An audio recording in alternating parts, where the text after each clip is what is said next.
Hola, bienvenidos a la segunda parte de la clase de embeddings.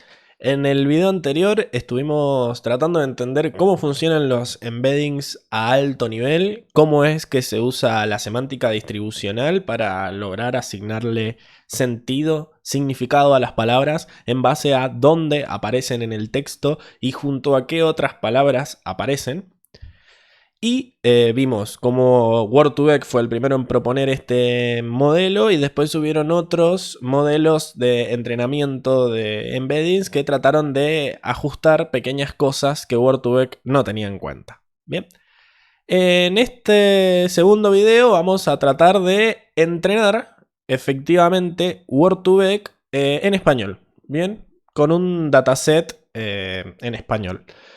Vamos a entrenar Word2Vec usando la versión de Skipgram, ¿sí? Recuerden que habían dos formas de entrenar Word2Vec. Skipgram, que trataba de decir cuál era la probabilidad de una palabra de contexto dada la central, y Continuous Bag of Words, que hacía lo contrario, dada todas las palabras de contexto, cuál era la central.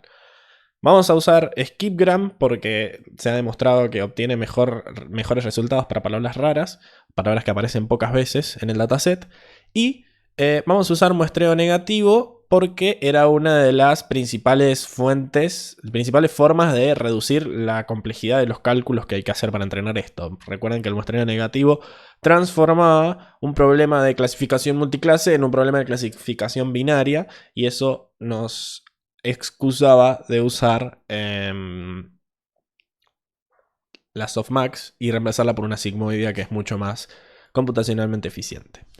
Bien, eso es lo que vamos a hacer para esto. Vamos a tener que cargar un dataset y hacer todo el preprocesamiento para extraer las etiquetas de ahí. Porque lo bueno que tenía este tipo de entrenamiento es que la información no necesita ser etiquetada, por lo menos manualmente, por un humano, ¿sí? La información está dentro del texto, ¿sí? El texto y qué palabras están junto a qué otras y qué palabras se repiten más en el texto es la etiqueta, ¿ok? Entonces, lo que vamos a hacer va a ser descargar un archivo TXT cualquiera y a partir de examinar cómo se relacionan las palabras que aparecen en ese TXT, vamos a extraer la información necesaria para generar embeddings, ¿sí? Acá hay una aclaración. Nosotros vamos a usar el libro de El Quijote de la Mancha, ¿no? Como para usar algo que esté en español, que me genere embeddings de palabras en español y que se entienda todo el proceso de cómo se haría. En la práctica esto no es viable porque para entender el significado de las palabras no podemos usar un solo libro. Y menos un libro tan viejo que tiene palabras en español pero habla de otra manera, que ya no hay texto escrito así ahora, quizás no serviría ahora. Lo que hay que hacer es usar muchísimo más texto. Hay que agarrar todos los libros de habla hispana que tengamos, todos los artículos de Wikipedia, ¿sí? Necesitamos datasets enormes para entender qué quiere decir la palabra ahora, ver todos los contextos en los que puede aparecer y todas las veces que aparece me sirven. ¿Cuántas veces puede aparecer la palabra ahora en el Don Quijote de la Mancha? 20, 30, 40. No va a ser suficiente para sacar un poco de significado automáticamente de ahí. Lo que pasa es que entrenarlos con datasets tan grandes nos llevaría mucho tiempo. Y la idea no es que esto esté una semana o dos entrenándose, ¿sí? La idea es que esto sea una clase de, si Dios quiere, menos de una hora, ¿ok?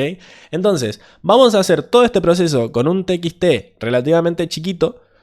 Y después ustedes sepan que en la práctica esto se hace con datasets gigantes, mucho más grandes, ¿ok?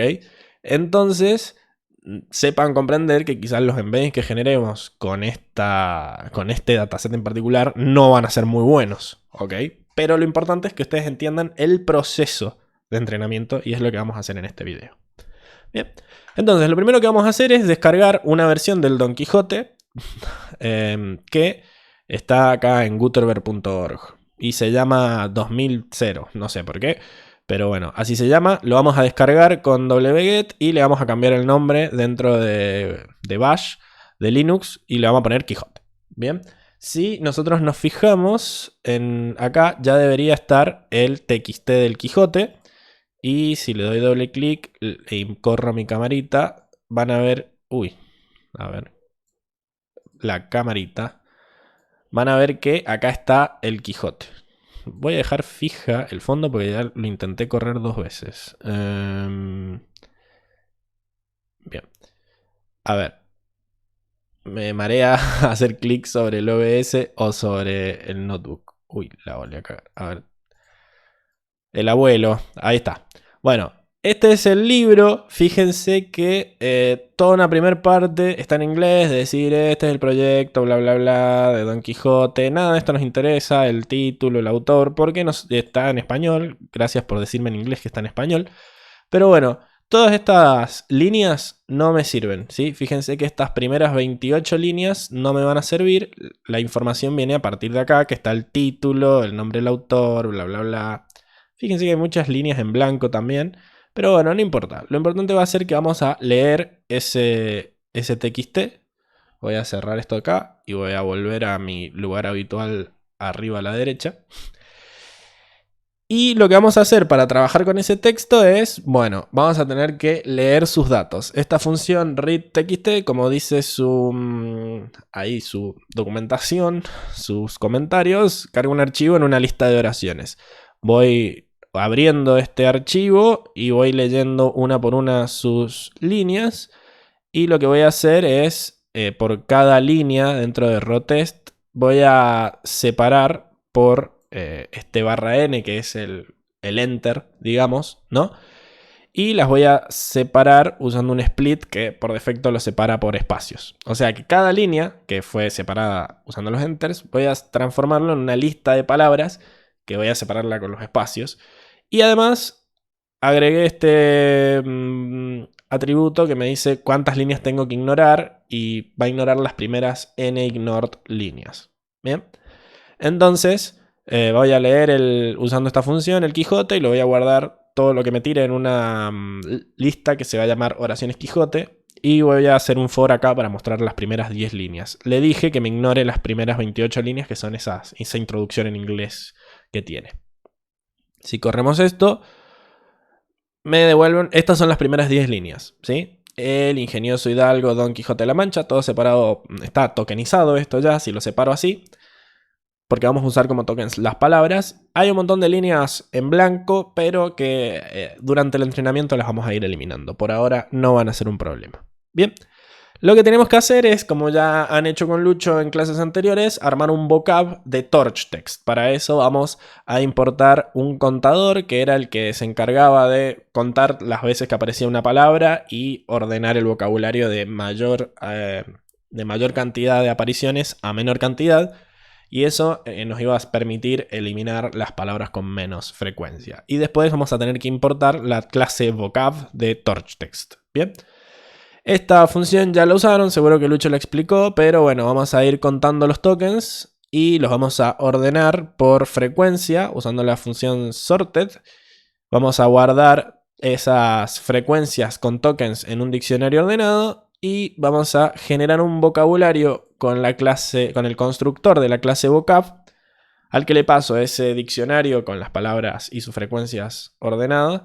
Y le digo que la mínima frecuencia para que sea aceptado en este vocabulario de la palabra es lo que le voy a pasar como parámetro a la función. Y me devuelve tanto el vocabulario como el diccionario. Voy a generar dos vocabularios, uno sin parámetro de mínima frecuencia, que por defecto es 1, así que cualquier palabra que aparezca va a terminar en el diccionario. Y después le voy a poner un mínimo de 10. Che, si aparece menos de 10 palabras, menos de 10 veces en el libro esta palabra, es que la verdad que no es muy importante. Así que voy a generar esos dos vocabularios y voy a imprimir cuántas palabras tienen. Bien, esto va a tardar un rato porque está haciendo un for muy feo. Pero fíjense que si yo no le pongo frecuencia mínima, tengo casi 40.000 palabras. 40.000 palabras distintas en el Quijote. Pero si yo elimino todas las que aparecen menos de 10 veces, solo tengo 3.200. ¿Ok? O sea que me estoy ahorrando muchos parámetros usando una frecuencia mínima para filtrar las palabras que uso, que meto en el vocabulario. Porque recuerden que uno de los una de las dimensiones de la matriz de embedding es el tamaño del vocabulario. Por cada una de estas palabras yo tengo que hacer un embedding y cada uno de esos embeddings agrega parámetros a mi red, que son cuentas durante el entrenamiento y todo eso. Así que mientras menos palabras tenga yo en el vocabulario, a ver, menos en el sentido de no tener palabras al pedo, no de tener 5 nomás.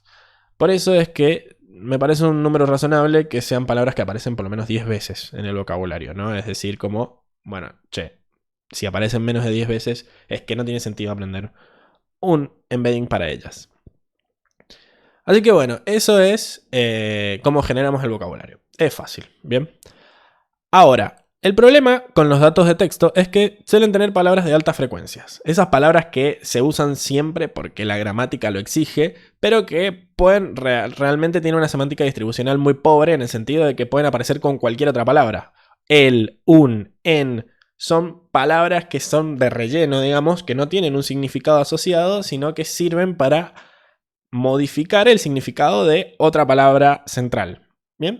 Y estas palabras, como dijimos, no ayudan mucho porque aparecen con cualquier palabra y siempre significan lo mismo, entonces es como que no podemos extraer el significado usando la semántica distribucional.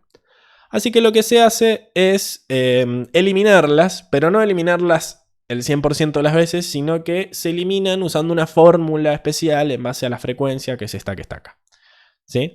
La probabilidad de que se mantenga una palabra WI es o 0 o esta fórmula, dependiendo cuál es el máximo.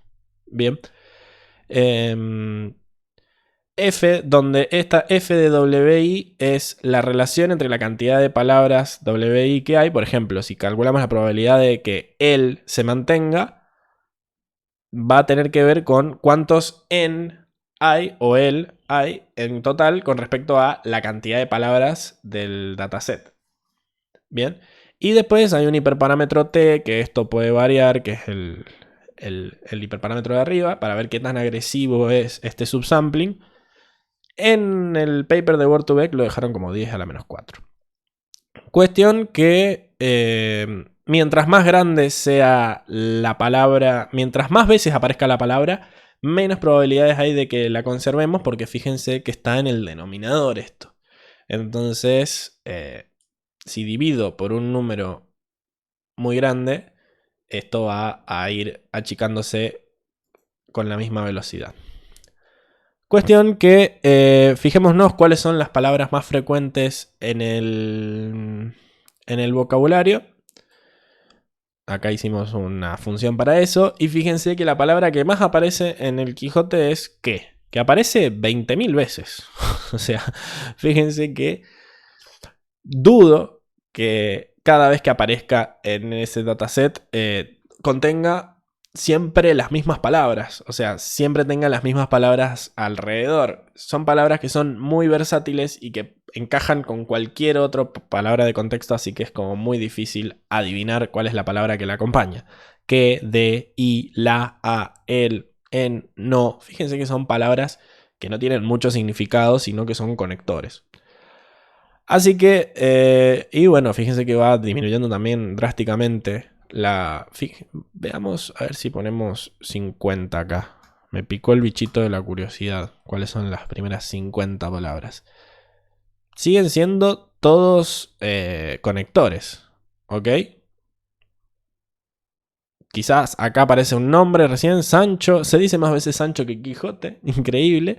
Pero bueno, recién acá empiezan a aparecer palabras con significado. Como ser, todo, bien, respondió, señora. O sea, fíjense que las primeras, qué sé yo, 30, 35 palabras son palabras de relleno. Así que está bueno tener esta información antes de hacer el subsampling. Bueno, básicamente después tenemos esta función subsample que se pueden ir fijando que hace línea por línea, pero básicamente va a codificar esta probabilidad de que una palabra se quede o no en esta función keep. La función keep es una función que está definida dentro de esta función, es algo que se puede hacer en Python, y que dice, mira, recibe un token y se fija si un número uniforme entre 0 y 1 es menor a la cuenta que hicimos antes, ¿no? Para eso tuvimos que contar cuántas veces aparecía el token en el vocabulario, en el dataset, perdón, y había que tener en cuenta la cantidad de tokens total en el vocabulario. Pero fíjense que es la raíz cuadrada de ese hiperparámetro dividido esta cuentita. No es tan loco, pero bueno, básicamente iba a recorrer todo el dataset para contar los tokens y para contar cuántas veces aparece cada token. Y después va a agarrar cada uno de los tokens de las líneas y se va a fijar si lo deja o no. O sea, va a agarrar todos los tokens por cada token en cada línea si la función keep dice que hay que mantenerlo. Esto quiere decir que las palabras como que, la mayoría de las veces las va a eliminar, algunas otras veces las va a dejar, y esto nos va a dar un corpus subsampleado. Es decir, las mismas oraciones que antes teníamos, ahora se les van a desaparecer algunas palabras que las vamos a hacer desaparecer por una cuestión de que sabemos que no aportan nada y solo nos van a hacer más cálculo al pedo. Así que llamamos a esta función para obtener oraciones Quijote subsampled, que es las mismas listas de oraciones que teníamos antes, pero subsampleadas o submuestreadas, como se diría en español. Bueno, ejecutamos esto para submuestrear esas oraciones y lo que vamos a ver ahora es cómo afecta esto a la longitud de las oraciones. Fíjense que acá tenemos la cantidad de tokens por oración en, digamos, en el eje X, y en el eje Y cuántas de esas oraciones habían. Es decir, acá estas, fíjense que las azules son las oraciones originales y las naranjas son las subsampleadas. Fíjense que antes habían muchísimas oraciones largas, por esto de que habían palabras, habían muchos conectores que al sacarlas durante el subsampling me achican mucho las oraciones. Habían muchas oraciones de 15 palabras, de 12, de 13, ¿sí? Habían algunas de más de 15, de 16, 17, 18, que después de que hacemos el subsampleo, todas estas oraciones larguísimas desaparecen por una cuestión de que estamos eliminando palabras frecuentes. Y se concentran la mayor parte de las oraciones en estos números de acá, entre 0 y 10. Fíjense que hay muy pocas oraciones después de hacer el subsampling que tienen más de 10 palabras. Bien. Fijémonos en la palabra que era la palabra más frecuente. ¿Qué pasa antes y después de subsamplear? ¿Cuántas veces aparecía antes y cuántas veces aparecía después? Antes aparecía casi 20.000 veces, como habíamos visto, pero después solo 883 veces se mantuvo la palabra que. O sea que palabras muy frecuentes se van a eliminar muy frecuentemente también. Casi un 20% de las veces se mantuvo y el resto se eliminó. En cambio, palabras que aparecen muy pocas veces se van a mantener siempre, como por ejemplo mesa, que antes aparecía 16 veces nomás y después del subsampling se mantuvo. Es decir, que la idea es que palabras que aparecían muchas veces no aparezcan tanto, porque no agregan tanto significado. Bueno, el chiste de todo esto es, más allá de para nosotros ver cuántas veces aparece o no, es que nosotros queremos, a partir de estas oraciones, generar un corpus que es el corpus con el que vamos a entrenar. O sea, lo que le vamos a pasar al modelo para que entrene es este corpus que ya ha sido submuestreado. Es este corpus que ya le eliminamos estas palabras frecuentes.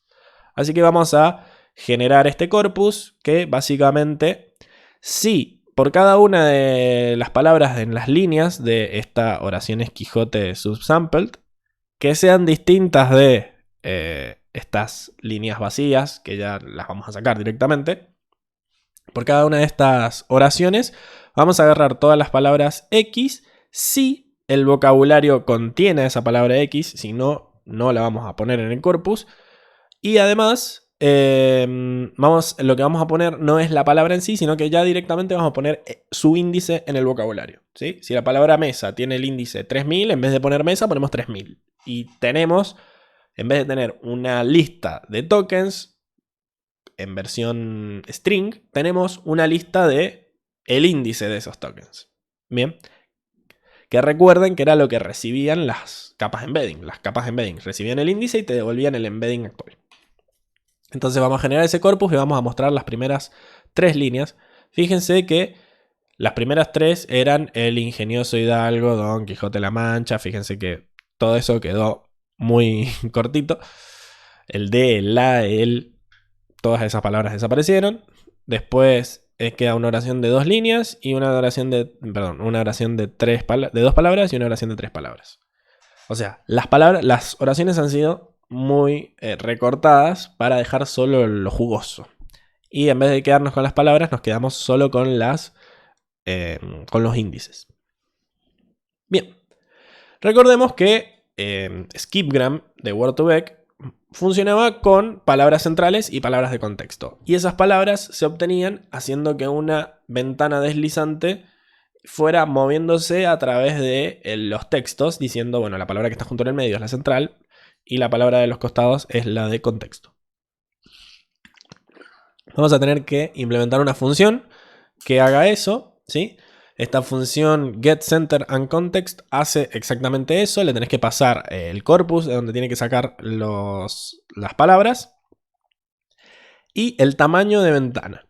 Fíjense que algo que no dije quizás en el video anterior es que en Skipgram no se usa un tamaño de ventana fijo. Se usa un tamaño de ventana máximo, es decir, la mayor cantidad de palabras que vas a poder sacar a la izquierda y a la derecha de la central es, qué sé yo, 4. ¿Ok? Pero después, en la práctica lo que se hace es generar un número aleatorio entre 1 y 4, o entre 1 y el max window size, para que no siempre nos fijemos en la misma cantidad de palabras. Quizás hay veces que una ventana es muy grande y que esta palabra con la que está a 4 de diferencia no tiene significado, y hay otras veces que quizás sí. Entonces, para hacer esto de aleatorio y que no siempre saquemos la misma cantidad de palabras para no tener que definir ese hiperparámetro, si bien está definido este hiperparámetro, es un hiperparámetro soft porque se usa solo como un tope, lo que se hace acá es generar un tamaño de ventana que sea aleatorio entre 1 y max window size. Bien, entonces básicamente lo que va a hacer es, mira, quédate con los índices, va a ir por i en cada una de las palabras, en cada una de las palabras de esa línea, va a ir moviendo la palabra central y se va a quedar como índices con las palabras que estén a i menos Windows size o 0 si es que no hay un número, o sea, si este i menos Windows size es negativo, y i más 1 más Windows size, o el final de la línea si nos pasamos de la línea. ¿Ok? Como que va a ir sacando todos esos índices, pero tiene que sacarla del medio y por eso hace remove i. Estos índices van a ser las palabras de contexto y las va a guardar en context. ¿Sí? Bien. Y después devuelve las palabras centrales y las palabras de contexto, que eran listas que fue llenando a medida que iba iterando. No hay mucho más que explicar. Eso es la función que saca las palabras centrales y de contexto. En sí es como que todo esto hay que implementarlo nosotros. O sea, como que tenemos que usar mucho force. Se hace una sola vez al principio, así que no hay que preocuparse mucho de que esté muy optimizado. Pero bueno, como verán, no hay mucha ciencia. Es ir iterando sobre las palabras y agarrar las palabras que están más acá y agarrar las que están más allá. Puede parecer un poco enroscado el código, pero bueno, es la única forma de hacerlo.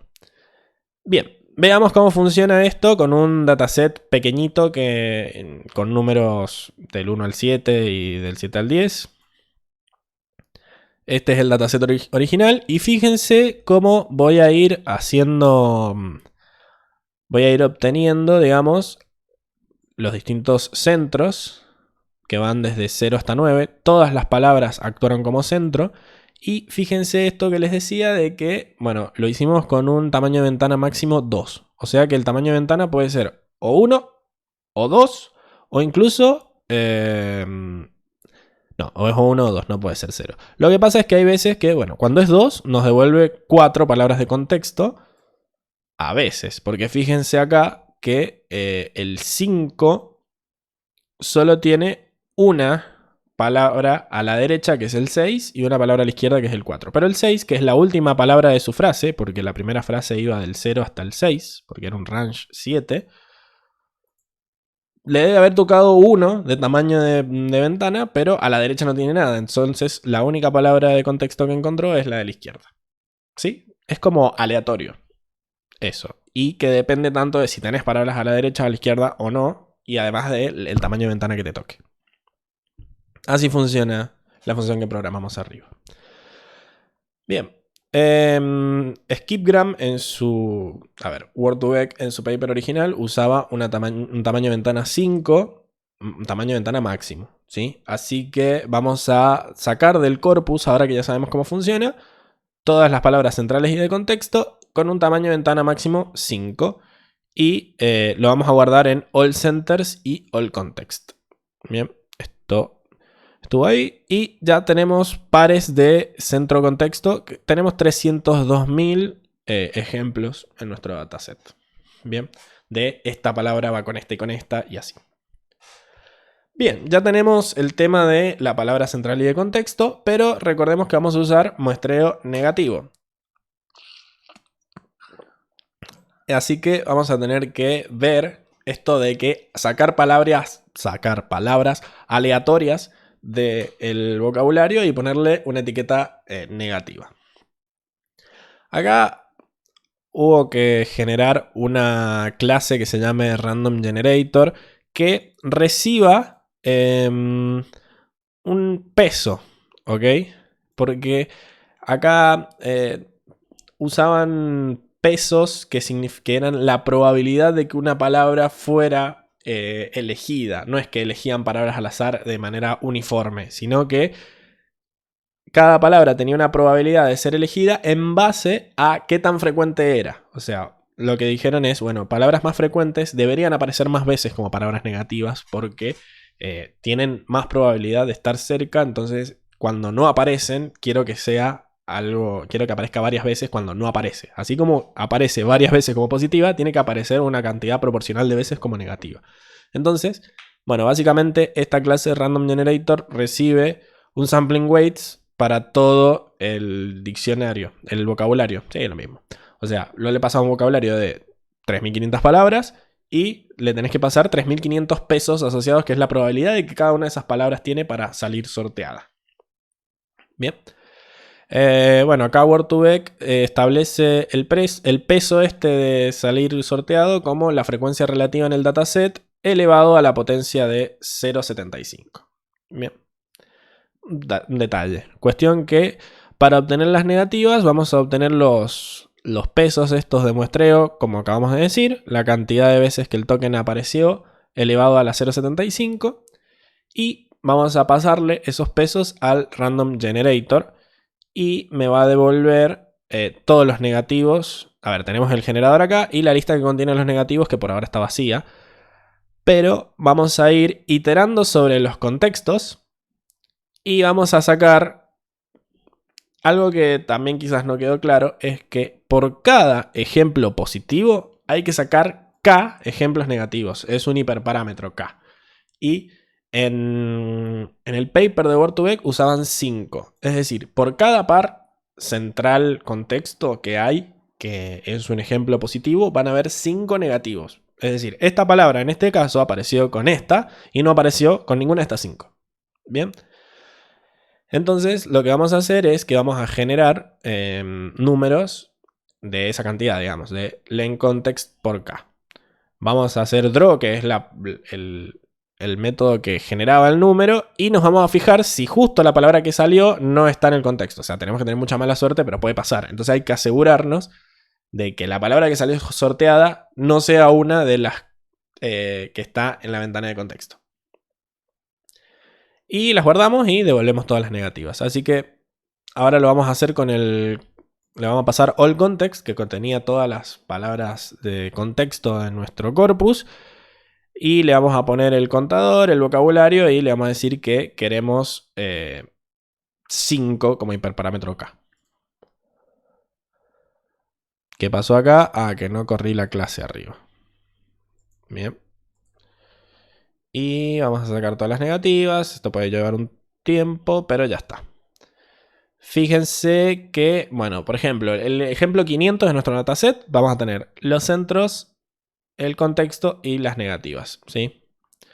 la palabra central es, justo es el token 1, ¿sí?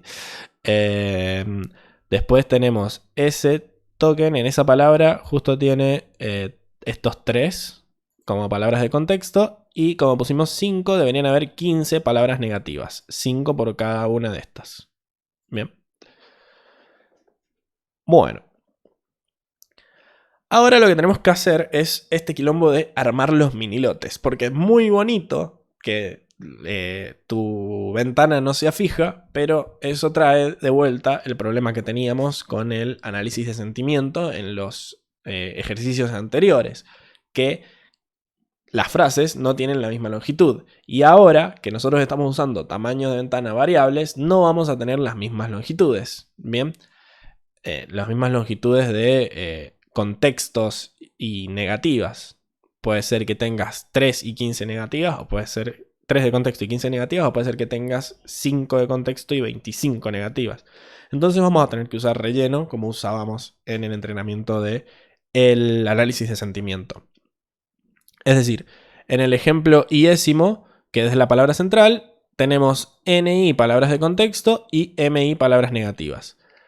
Lo que vamos a hacer es juntar las palabras negativas y de contexto en una sola variable que se llama context negatives, porque recuerden que la función de pérdida tenía en cuenta la probabilidad de que la palabra de contexto diera 1 y la probabilidad de que las palabras de negativas dieran 0, todas multiplicadas. O sea que un ejemplo de entrenamiento tiene que tener la central, las de contexto y las negativas. Y eso es lo que tiene que devolver mi data loader.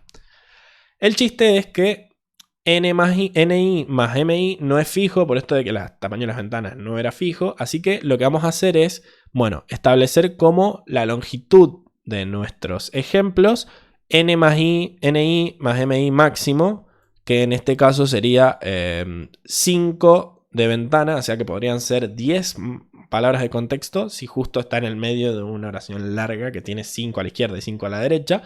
Y como por cada uno de esos ejemplos tenemos 5 palabras negativas, serían 10 de contexto más 50 negativas, podrían ser 60 elementos. O sea, esa va a ser el máximo.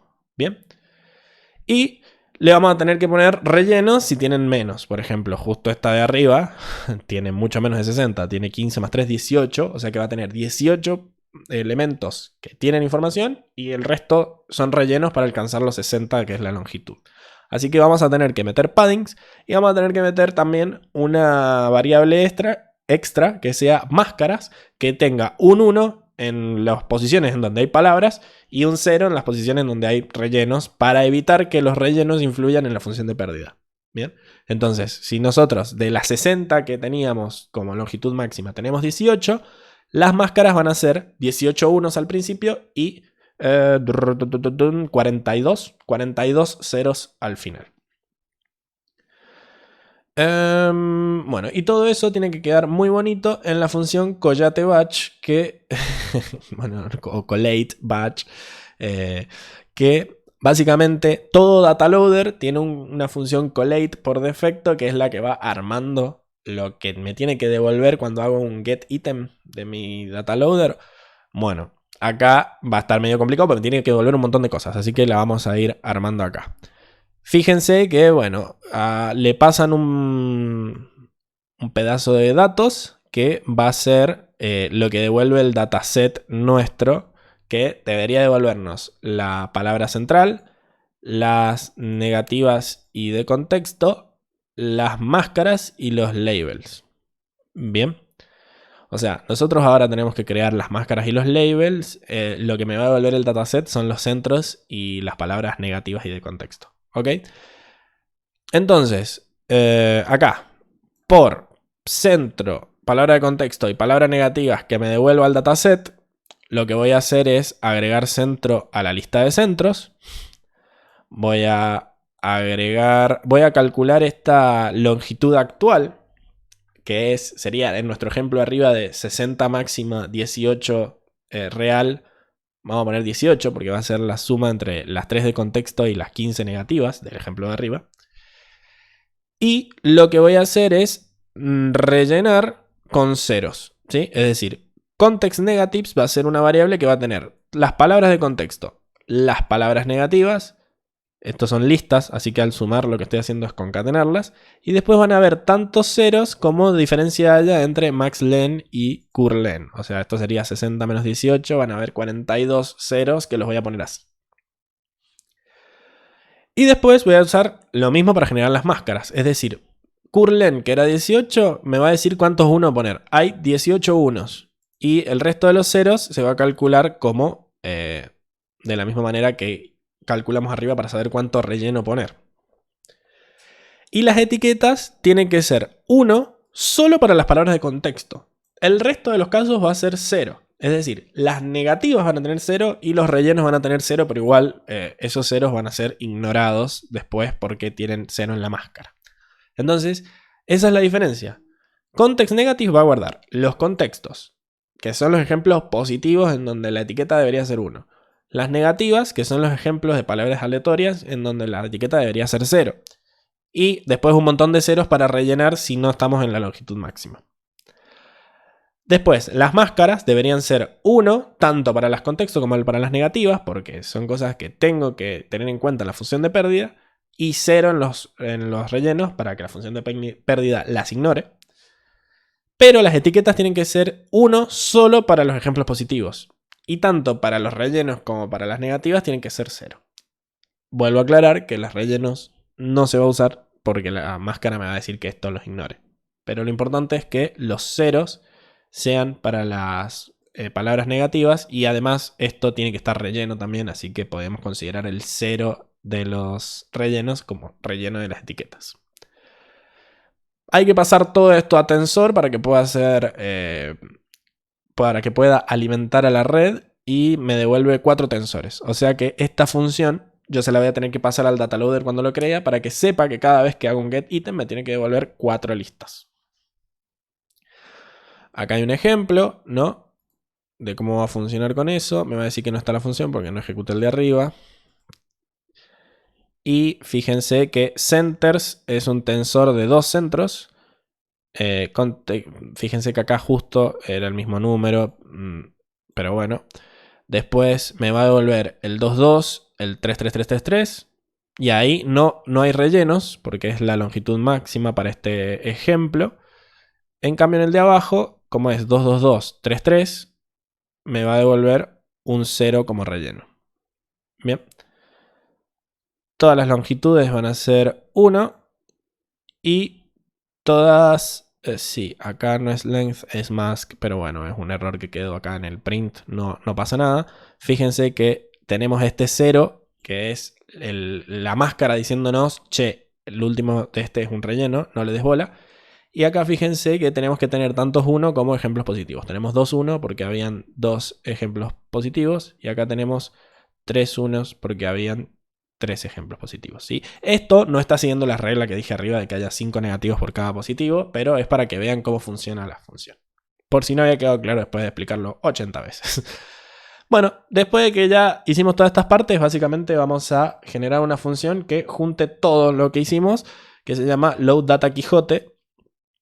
Le tenés que pasar todos los hiperparámetros, que van a ser el tamaño del lote, el tamaño de ventana máximo y el número de palabras noise o negativas. Esto está bueno al juntar todo en una sola función porque nos deja ver cuáles son los hiperparámetros de nuestro entrenamiento. Acá ellos usaron como tamaño máximo 5 y como cantidad de palabras negativas 5. Si usamos otro set de hiperparámetros vamos a generar otro set, digamos, de embeddings y tendremos que ver cuál es el mejor usando validación. Ok, entonces, bueno, básicamente esto va a ser todo lo que fuimos haciendo celda por celda, lo va a meter en una sola función para hacerlo todo junto. Fíjense que acá algo que hice fue, algo interesante fue generar el dataset Quijote que hereda de dataset, como habíamos visto en la primera clase del curso de Deep Learning, que tiene que generar un init, un getItem y un len, que te devuelve cuántos hay en el dataset. Fíjense que para devolver cuántos ejemplos hay, devuelve los centros directamente porque va a haber uno por cada centro.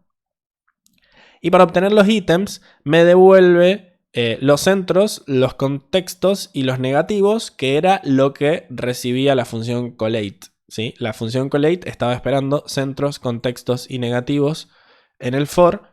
Eso es porque va a llamar al getItem del dataset y le va a devolver eso. Creamos el Quijote dataset pasándole todas las listas que habíamos creado arriba después de hacer subsampling y muestreo negativo, bla, bla, bla. Y cuando hagamos el data loader, le tenemos que pasar como la función collate, este collate batch que habíamos programado nosotros con nuestras manitos. Y me va a devolver el data loader y además el vocabulario por las dudas. ¿Necesito el vocabulario? Sí, porque es importante para después generar el modelo. Y bueno, y acá vamos a ya dejar el data loader listo con el vocabulario listo, llamando a esta función, por más de que ya lo íbamos haciendo por partes arriba. De vuelta, me olvido de declarar la función, usted no aprende. Y bueno, esto puede llegar a tardar un rato, así que vamos a confiar en que se va a ejecutar bien. Terminó rápido. Bueno, ahí está. Bien. Estos son los shapes de los batches, porque le dije que usara lotes de 512. Así que todo tiene 512, 512.1, 512.42, 512.42, 512.42. Bien. Bueno. Ahora, proceso de entrenamiento. ¿Cómo habíamos dicho que se entrenaba Word2Vec? Teníamos que generar dos embeddings. Uno para las palabras central y uno para la palabra de contexto. Para eso vamos a presentarles una nueva capa que, si bien en el ejercicio, en el práctico anterior ya lo usábamos, acá les vamos a explicar para qué sirve, ¿no? Es esta capa embeddings que básicamente tiene como cantidad es una matriz. ¿Sí? Es una matriz que es una especie de diccionario que básicamente guarda los embeddings y los devuelve en base a tu input, que tu input va a ser un índice. ¿Sí?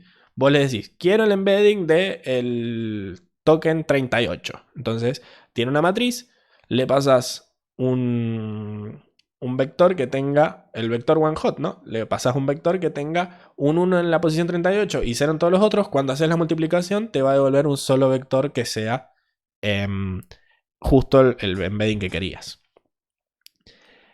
O sea que su entrada va a ser un vector que tiene tantos elementos como palabras haya en el vocabulario. Es un vector one hot. Así que la cantidad de filas va a tener que ser el tamaño del diccionario o del vocabulario. Y el número de columnas va a ser el tamaño del embedding en sí. O sea, te va a devolver ese embedding. Así que va a tener como todos los embeddings apilados uno arriba de otro. Y la cantidad de columnas es el tamaño del embedding. Que no me acuerdo. Bueno, acá hay una capa embedding de ejemplo que la estamos haciendo con 20 y 4. O sea, son embeddings de tamaño 4 y hay 20 palabras nomás. Para ver los pesos, fíjate que la matriz que guarda los pesos de los embeddings va a ser una matriz de 20 por 4 y va a estar en float 32. Bien. Bueno, acá le está pasando los índices, para que vean, le está pasando como si fueran dos frases de, ¿cómo se llama? De 3 palabras, en donde justo son las palabras 1, 2 y 3, 4, 5 y 6. Esto me debería devolver dos listas de 3 embeddings cada una. Justo el embedding del 1, 2 y 3 y del 4, 5 y 6. Si ejecutamos esto, es efectivamente lo que me devuelve. Fíjense que cada embedding tiene 4 dimensiones porque así es como creamos la capa de arriba. ¿Ok? Bien. Buenísimo. Entonces, ahora hagámoslo con los datos nuestros, ¿no? Entonces, lo que tenemos que hacer es generar dos embeddings, como dijimos, una para la palabra central y otra para la palabra de contexto. Le vamos a poner central embedding y context embedding. Y vamos a ponerle como número de embeddings, que es la cantidad de vocabulario, le vamos a poner len vocabulario. Y embedding dim, que es la dimensión de los embeddings, es embed size, que en este caso va a ser 100. Vamos a generar vectores Word2Vec de 100 dimensiones. Bien, y para el contexto vamos a hacer exactamente lo mismo. O sea, estas dos matrices son exactamente iguales, excepto en que tienen inicialmente valores distintos y durante el entrenamiento van a ser tratadas distintas. Bien, y después generamos una red que contenga esas dos capas embeddings, que básicamente es un sequential. ¿Ok? Y le vamos a poner net, de cariño. Bueno, recordemos la función forward de este modelo skipgram. Básicamente era obtener los embeddings de la palabra central y todas las palabras de contexto, y en este caso las negativas, y hacer el producto punto entre ellas y después calcularle la sigmoidea. El tema de la sigmoidea era parte de la función de pérdida, así que hasta acá, dentro del forward, lo que vamos a hacer es calcular el producto punto entre la central y cada una de las negativas y de contexto. Así que, bueno, esto de net es algo que quedó viejo, porque acá lo que vamos a hacer es definir un modelo personalizado para skipgram. ¿Ok? Vamos a pasarle las dos matrices que creamos, Central Embedding y Context Embedding, que no son matrices, son capas embedding. ¿Ok? Y dentro del forward de esta red lo que vamos a hacer es calcular el vector B, que es el vector central, pasándole al centro como parámetro a la capa central. ¿Sí? Y vamos a calcular el vector U, que era el vector de contexto, pasándole los contextos y los negativos a la capa embedding de contexto. Y después vamos a implementar esto del producto punto entre los dos vectores con esta BMM, que es una multiplicación de matrices en lotes, por eso batch. Hacemos la multiplicación y me devuelve eso como una salida de productos punto que van a ser escalares. Bien, eso vamos a ejecutarlo. Al fin aprendí que me va a alargar el error abajo. Y vamos a generar nuestro modelo usando skipgram y las dos capas embedding que generamos arribita. Bueno, vamos a generar un modelo. Le vamos a pasar unos unos y ceros unos unos al modelo para ver si funciona. Si funciona el forward, ¿no? Y efectivamente funciona. Bien. Vamos ahora a definir la función de pérdida, porque además de calcular el producto punto, hay que calcular la sigmoidea sobre esos productos puntos. ¿Sí? Y después había que ver el error con respecto a la etiqueta, que es 1, 0, 0. Bien. Entonces vamos a definir la función de pérdida como un cross entropy binario, ¿sí? Que es algo que está implementado en PyTorch dentro de NN Functional Binary Cross Entropy with Logits. ¿Por qué se llama with Logits? Porque te devuelve la salida pelada, digamos, de la neurona. O sea, si vos acá haces with Logits, está esperando la salida de la neurona y dentro del cross entropy hace la sigmoidea. Bien. En cambio, si no le pones el with logits, espera unos datos que ya han sido pasados por la sigmoidea. Era lo mismo que pasaba con la función softmax cuando hacíamos clasificación, que nunca programábamos el softmax en la capa porque lo hacía el cross entropy dentro del cálculo de la pérdida. Bueno, acá es lo mismo. Bien. Entonces vamos a generar esta pérdida como esta cross entropy binario que le pusimos sigmoid para que sea más evidente que es la sigmoidea. Y fíjense que usa min para reducir la dimensionalidad. O sea, hasta acá está devolviendo la media. Probamos con algunos datos inventados. ¿Cuánto da? Y te devuelve esto de sigmoidea. Y bueno, acá está la prueba de que en realidad lo que está haciendo la función de pérdida esta de Torch es lo mismo que aplicarle la sigmoidea a los datos y después hacer la resta. Y fíjense que nos está dando exactamente lo mismo. Bien, así que ya tenemos la función de pérdida. Fíjense que la función de pérdida está recibiendo las máscaras. ¿Ok? Esto es muy importante porque le estamos diciendo a la función de pérdida, ignora todos los elementos que tengan un 0 en esta variable, que son los que nosotros sabemos que eran los rellenos a la hora de generar la función collate. Le estamos pasando los inputs, le estamos pasando los targets. Los inputs van a ser la salida de mi red. Los targets van a ser las etiquetas, que van a ser 1 para las positivas y 0 para las negativas. Y le vamos a pasar la máscara para decir ignora todos los ceros que vienen de relleno. Se está haciendo largo el video, pero bueno, es que hay muchos detalles y está bueno que los entiendan.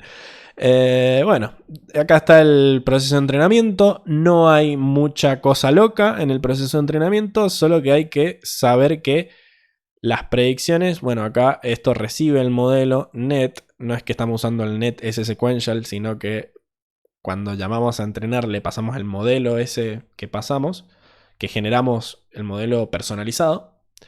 Y fíjate que le pasamos a la red los centros y las context negative y me devuelve la predicción. Y después le pasamos el label perdón, acá está el label y le decimos al pred, que es la salida de la red, que tome la forma del label para que podamos hacer la resta. Y le pasamos las máscaras y le hacemos un preprocesamiento acá a las máscaras para que tenga la misma forma que el label y el pred. Backward, step, guardo las salidas. Acá está el zero grad, o sea, fíjense que todo lo que aprendimos en la primera clase se usa siempre. Y va tirando esto, va a ir entrenando. Acá está la definición de la función de pérdida y acá lo vamos a ejecutar. Fíjense que acá está la opción de pasarle un device. O sea que esto lo vamos a ejecutar en GPU para que vaya más rápido. Y le pasamos el modelo, el data loader, un learning rate y la cantidad de épocas que creo que están 10. 20. Bueno, 20. Vamos a ello. Esto sí va a tardar un toque, así que voy a frenar el video y voy a aparecer como en utilísima, ¿viste? Cuando ya terminó de entrenar y les voy a contar qué onda. Bueno, ya estamos de vuelta, esto terminó de entrenar, así que como ven, la pérdida empezó a bajar de a poco, iba bajando, empezó con 0.544 y terminó en 0.320, o sea que esto le están dando bien, efectivamente está entrenando. Y acá también nos tiraba cuánto había tardado en procesar cada uno de los tokens en CPU, o sea, cada epoch nos decía cuántos tokens por segundo había estado procesando. Y bueno, ya tenemos el modelo entrenado. Vamos a ver cómo podemos hacer para aplicar estos embeddings fresquitos que tenemos. Les recuerdo que han sido entrenados con muy pocos datos y probablemente sean embeddings muy malos, pero ya tenemos embeddings para poder usar esto de similitud coseno. Acá vamos a encontrar los most similar tokens, que básicamente va a ser una similitud coseno y los va a ordenar. Y me va a devolver los K most similar. Vamos a hacer get similar tokens de día. A ver si hay una embedding para día. Y bueno, dice que día es muy parecido a la palabra ruido, andante, viento. La verdad yo opino que no. Pero bueno, esto ya por lo menos están dando, ¿no? Tiene un token para todas estas palabras. Tiene un vector para todas estas palabras. Y básicamente está funcionando esto de encontrar cuáles son los más parecidos. Qué sé yo, a ver si pongo acá hombre. A ver si encuentra algo parecido. La verdad que no. Son palabras. Pero fíjense que todas estas palabras tienen su embedding. Y básicamente encontró que hombre y ofrecimiento son palabras muy parecidas. La verdad que no. Pero bueno. Ya tenemos un proceso de entrenamiento programado, ¿sí? Por las dudas de que ustedes quieran programar sus propios embeddings que no existan todavía. Si ustedes quieren que cuando yo le ponga un vector que sea parecido a hombre me devuelva algo que tenga sentido, vamos a verlo en la clase que viene cuando veamos cómo descargar embeddings preentrenados que han sido entrenados con un dataset decente que tenga millones o incluso billones de palabras. Y que haya llevado su tiempo, pero por lo menos ya está disponible en internet para descargarlo y vamos a ver lo fácil que es descargarse uno de estos archivitos, empezar a usarlo y fijarse lo bien que andan. ¿Ok? Así que nos vemos en la tercera parte de esta clase.